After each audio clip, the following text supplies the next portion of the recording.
Hi all, ഇന്ന് നമ്മൾ നോക്കുന്നത് ഒരു ഫ്ലവർ ടൈപ്പ് ബൂട്ടാ വർക്ക് എങ്ങനെ ചെയ്യാമെന്നാണ്. അതിന് വേണ്ടിയിട്ട് ഞാനിപ്പോൾ ഇങ്ങനെ ഒരു ഷേപ്പ് വരച്ചിട്ടുണ്ട്. ഇത് നമ്മൾ ജസ്റ്റ് ഇങ്ങനെ ഒരു സ്ട്രെയിറ്റ് ലൈൻ വരയ്ക്കുക, പിന്നെ ഒരു സ്ലീപ്പിംഗ് ലൈൻ വരയ്ക്കുക, പിന്നെ ഇങ്ങനെ ഓപ്പോസിറ്റ് ഒരു സ്റ്റാർ ഷേപ്പ് പോലെ വരും. നമ്മൾ ചെയ്ത് കഴിയുമ്പോൾ ഇതിനൊരു ഫ്ലവർ ടൈപ്പ് ഷേപ്പായിരിക്കും വരുന്നത്. അപ്പോൾ അതെങ്ങനെയാണ് ചെയ്യുന്നതെന്ന് വെച്ചാൽ നമുക്ക് സെൻറ്ററിൽ നിന്ന് സ്റ്റാർട്ട് ചെയ്യാം. അതുകൂടാതെ ഓരോരോ പോയിൻ്റ് ഉണ്ടല്ലോ, അവിടുന്ന് സ്റ്റാർട്ട് ചെയ്യാം. അപ്പോൾ ഇവിടുന്ന് സൈഡിൽ നിന്നാണ് എടുക്കുന്നത്. ഓക്കെ, ഈ ഒരു ഫ്ലവർ ടൈപ്പ് ബൂട്ട ചെയ്യാനായിട്ട് ഞാനിപ്പോൾ ട്യൂബ് ബീഡും കുറച്ച് സീക്വൻസുമാണ് എടുത്തിട്ടുള്ളത്. നമ്മൾ ട്യൂബ് ബീഡും സീക്വൻസും വെച്ചിട്ടാണ് ഈ ഒരു ടൈപ്പ് ചെയ്യുന്നത്. അപ്പോൾ നമ്മൾ ഈ നീഡിലേക്ക് നമ്മൾ എന്ത് ചെയ്യണം, ബീഡ്സിനെയും സീക്വൻസിനെയും കയറ്റി കൊടുക്കണം. അപ്പോൾ നമുക്ക് ആദ്യം ഇവിടെ വരേണ്ടത്, അതായത് ആദ്യം ഇറക്കേണ്ടതിന് അവസാനമാണ് നമ്മൾ നീഡിൽ കയറ്റി കൊടുക്കേണ്ടത്. അത് നമുക്ക് എങ്ങനെയാണ് ചെയ്യുന്നത് നോക്കാം. അതാ ഞാനിപ്പോൾ ഒരു ബീഡിനെ ആദ്യം ഇതിലേക്ക് കയറ്റിയെടുക്കുക, എന്നിട്ട് ഒരു സീക്വൻസിനെയും കയറ്റിയെടുത്തിട്ടുണ്ട്. എന്നിട്ട് നമ്മൾ എന്ത് ചെയ്യാം, നമുക്ക് എവിടെ നിന്നാണോ നമ്മൾ തുടങ്ങുന്നത് ആ ഒരു പോയിൻറ്റിൻ്റെ അടുത്ത് നമ്മളൊരു ചെയിൻ ഇട്ടതിന് ശേഷം അതിലേക്ക് നമ്മൾ ഈ ബീഡിനെയും സീക്വൻസിനെയും ഇറക്കി കൊടുക്കുക. എന്നിട്ട് നമ്മൾ എന്ത് ചെയ്യുക, ഈ ഒരു ബീഡ്സിൻ്റെ അടുത്തേക്ക് ഇങ്ങനെ നീക്കി വെച്ചതിന് ശേഷം ഈ ഒരു ലൈനിൽ തന്നെ ആ ട്യൂബ് ബീഡിൻ്റെ തൊട്ടടുത്തായിട്ട് നമ്മളൊരു ചെയിൻ എടുത്ത് കൊടുക്കുക.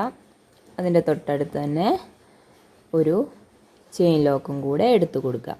ഇനി നേരെ ഓപ്പോസിറ്റ് വരിക. വീണ്ടും നമ്മൾ എന്ത് ചെയ്യുക, ഇവിടെ ഒരു ചെയിനും ഒരു ചെയിൻ ലോക്കും കൂടെ എടുത്ത് കൊടുക്കുക. ഇങ്ങനെ എടുത്തതിന് ശേഷം വീണ്ടും നമ്മൾ എന്ത് ചെയ്യുക, ആദ്യം ബീഡ് പിന്നെ സീക്വൻസ് എന്ന് മറന്നു പോകരുത്. കാരണം സീക്വൻസ് ആണ് നമ്മളെ ലൂപ്പിലേക്ക് ആദ്യം ഇറങ്ങാൻ പോകുന്നത്. അപ്പോൾ അതിനോണ്ടാണ് നമ്മൾ അവസാനം ആ സീക്വൻസിനെ ഇട്ട് കൊടുത്തത്. എന്നിട്ട് നമ്മൾ നന്നായിട്ടൊന്ന് അടുപ്പിച്ചതിന് ശേഷം ഈ ഒരു ലൈനിൽ ആ ഒരു ട്യൂബ് ബീഡിൻ്റെ തൊട്ടടുത്തായിട്ടൊരു ചെയിനും ഒരു ചെയിൻ ലോക്കും കൂടെ ഇട്ട് കൊടുക്കാം. എന്നിട്ട് വീണ്ടും നമുക്ക് അടുത്ത ഡയറക്ഷനിലേക്ക് പോവാം. അടുത്ത ഡയറക്ഷൻ ഇതാ, ഇപ്പോൾ ഇവിടെയാണെങ്കിൽ ഇവിടേക്ക് പോവുക. അവിടെ ഒരു ചെയിൻ എടുത്ത് കൊടുക്കുക, ഒരു ചെയിൻ ലോക്കും കൂടെ എടുത്ത് കൊടുക്കുക. എന്നിട്ട് വീണ്ടും നമ്മൾ എന്ത് ചെയ്യുക, ഒരു ബീഡ് ഒരു സീക്വൻസ് ഇങ്ങനെ ഇറക്കി കൊടുക്കുക. നമ്മൾ ഈ ചെയ്തിട്ടുള്ള പ്രോസസ്സുകൾ റിപ്പീറ്റ് ചെയ്തു പോവുക. ഓക്കെ, എന്നിട്ട് വീണ്ടും അടുത്ത ഡയറക്ഷനിലേക്ക് വരിക. ഇവിടെ വീണ്ടും ഒരു ചെയിൻ എടുക്കുക, അതിൻ്റെ തൊട്ടടുത്തായിട്ട് ഒരു ചെയിൻ ലോക്കും കൂടെ എടുത്ത് കൊടുക്കുക. വീണ്ടും ഒരു ബീഡ് ഒരു സീക്വൻസ് ഇതിലേക്ക് ഇറക്കി കൊടുക്കുക. നന്നായിട്ട് ഈ ബീഡിനെ ഒന്ന് അടുപ്പിച്ചതിന് ശേഷം ഈ ഒരു ലൈനിൽ തന്നെ നമ്മൾ എന്ത് ചെയ്യുക, ഒരു ചെയിൻ എടുത്ത് കൊടുക്കുക, ഒരു ചെയിൻ ലോക്കിനെയും കൂടി എടുത്ത് കൊടുക്കുക. ഇനി നമ്മൾ എന്ത് ചെയ്യുക, അടുത്ത ഡയറക്ഷനിലേക്ക് പോവുക. അടുത്ത ഡയറക്ഷനിലേക്ക് പോകുമ്പോൾ നമ്മളിങ്ങനെ കുത്തുമ്പോൾ നമുക്ക് ഏകദേശം നമുക്കിതിൻ്റെ ഒരു ലെങ്ത്ത് 2-3 തവണ ചെയ്യുമ്പോൾ മനസ്സിലാവും. ആ ലെങ്ത്തിനനുസരിച്ച് ഒന്ന് അഡ്ജസ്റ്റ് ചെയ്തിട്ട് ഇങ്ങനെ കുത്തി കൊടുക്കുക. എന്നിട്ട് വീണ്ടും നമ്മൾ എന്ത് ചെയ്യുക, ഒരു ബീഡ് ഒരു സീക്വൻസ് ഇതിലേക്ക് ഇറക്കി കൊടുക്കുക.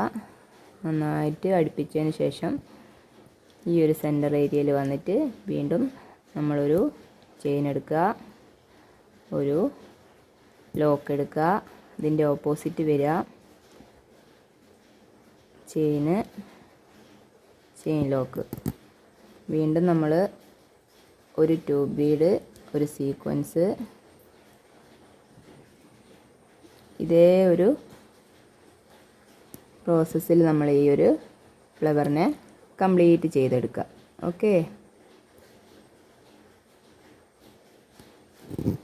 വീണ്ടും നമ്മൾ ലാസ്റ്റത്തെ ലൈനിലേക്ക് പോവുക.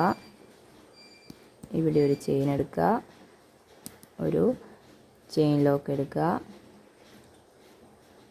ഒരു ബീഡ് ഒരു സീക്വൻസ് ഇങ്ങനെ നമ്മളിത് ഇപ്പോൾ ഫിനിഷ് ആവാറായി. ഇതിൻ്റെ തൊട്ടടുത്തായിട്ട് ഒരു ചെയിൻ എടുത്ത് കൊടുക്കുക. അതിൻ്റെ സെൻറ്ററിലേക്കായിട്ട് നമ്മളൊരു ചെയിൻ ലോക്ക് എടുത്തതിന് ശേഷം നേരെ ഓപ്പോസിറ്റ് വരിക. ഇവിടെ വീണ്ടും ഒരു ചെയിനും ഒരു ചെയിൻ ലോക്കും കൂടെ എടുത്ത് കൊടുക്കുക. അപ്പോൾ നമ്മൾ ലാസ്റ്റിലുള്ള ബീഡ്സിനെ ഫില്ല് ചെയ്യാൻ പോവുകയാണ്. അതിലേക്ക് വീണ്ടും എന്ത് ചെയ്യുക, ഒരു സീക്വൻസിനെയും ഒരു ട്യൂബ് ബീഡിനെയും ഇറക്കിയതിന് ശേഷം നമ്മളിതിൻ്റെ തൊട്ടടുത്തായിട്ട് തന്നെ എന്ത് ചെയ്യുക, ഒരു ചെയിനും ഒരു ചെയിൻ ലോക്കും കൂടി എടുത്ത് കൊടുക്കുക. അപ്പോൾ നമുക്കിതപ്പോൾ സെൻറ്ററിൽ ഒരു ഗ്യാപ്പ് കാണുന്നുണ്ടല്ലോ, ആ സെൻറ്ററിൽ നമുക്കൊന്നെങ്കിൽ എന്ത് ചെയ്യാം, ഒരു സീക്വൻസോ അല്ലെങ്കിൽ സ്റ്റോൺസോ അങ്ങനെ എന്തെങ്കിലും സ്റ്റിക്ക് ചെയ്ത് കൊടുക്കാം. അതുകൂടാതെ നമ്മൾ ബീഡ്സ് ലോക്ക് പഠിച്ചിട്ടുണ്ടല്ലോ, ആ ബീഡ്സ് ലോക്കും ചെയ്ത് കൊടുക്കാം. ഞാനിപ്പോൾ ബീഡ്സ് ലോക്ക് എങ്ങനെയാണ് ചെയ്യുന്നത് കാണിച്ചു തരാം. ഇപ്പോൾ ഒരു ഫുൾ ബീഡ് എടുത്തിട്ടുണ്ട്. ഈ ലാസ്റ്റിലുള്ള ഈ ലൂപ്പിലേക്ക് നമ്മൾ ഒരു ഫുൾ ബീഡിനെ ഇറക്കി കൊടുത്തതിന് ശേഷം ഇതിൻ്റെ തൊട്ടടുത്തായിട്ട് തന്നെ നമ്മൾ എന്ത് ചെയ്യുക, ഒരു ലൂപ്പിനെ എടുത്ത് കൊടുക്കുക. ഇവിടെ തന്നെ എൻഡ് ലോക്കും ഇട്ട് നിർത്താം. അത് കൂടാതെ നമ്മൾ എന്ത് ചെയ്യാറുണ്ട്, ഈ ബീഡ്സിനെ എങ്ങനെ കവർ ചെയ്ത് പിടിച്ചിട്ട് ബീഡ്സ് ലോക്ക് ചെയ്യാറുണ്ടല്ലോ, അങ്ങനെയും ചെയ്ത് കൊടുക്കാം.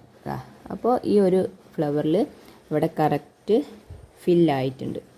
ഇങ്ങനെയാണ് നമ്മൾ ഒരു ഫ്ലവർ ടൈപ്പ് ബൂട്ട ചെയ്യുന്നത്. നമ്മളിപ്പോൾ ഈ ട്യൂബ് ബീഡ് ഇട്ടിട്ടുണ്ടല്ലോ, അതിന് പകരം നമുക്ക് സർദോസി ഇടാം, കട്ട് ബീഡ്സ് ഇടാം, ഷുഗർ ബീഡ്സ് ഇടാം. അങ്ങനെ പല ടൈപ്പിൽ നമുക്ക് ഈ ഒരു ഫ്ലവറിനെ ഫില്ല് ചെയ്തെടുക്കാം. ഓക്കെ.